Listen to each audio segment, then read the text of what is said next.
સુરત શહેરના મહાનગરપાલિકાના સફાઈ કામદારોનું કારસ્તાન સામે આવ્યું। લોન લેવા માટે પાલિકાની નકલી એનઓસી એસબીઆઈ બેંકમાં આપી ₹10 લાખની લોન લીધી। આ સમગ્ર મામલે અઠવાલાઇન્સ પોલીસે 4ની ધરપકડ કરી। મળતી માહિતી પ્રમાણે સુરતના મજુરા ગેટ વિસ્તારમાં આવેલ એસબીઆઈ બેંકમાંથી ઠગબાજ ઇસમે ખોટી પગાર સ્લીપ તથા કંપનીના બોગસ એનઓસી બતાવી ₹10 લાખની લોન મેળવી લીધી। ત્યારબાદ એક પણ રૂપિયો લોન નહીં ભરી એસબીઆઈ બેંક સાથે છેતરપિંડી કરી હતી। બેંકમાં ઓડિટ આવતા સમયે આ સમગ્ર મામલો સામે આવ્યો, જે મામલે બેંક દ્વારા જ અઠવાલાઇન્સ પોલીસ સ્ટેશનમાં ફરિયાદ નોંધવામાં આવી। ઉપરાંત કારસ્તાનમાં બેંકનો મેનેજર પર સમાવેશ થાય છે, કારણ કે એસબીઆઈ મેનેજરને જાણ હોવા છતાં લોન આપી હતી, જેથી પોલીસે બેંક મેનેજરની પર ધરપકડ કરી છે।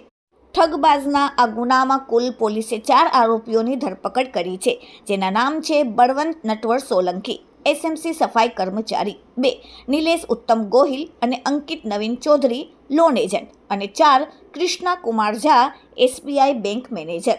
Bureau report, daily India TV, Surat.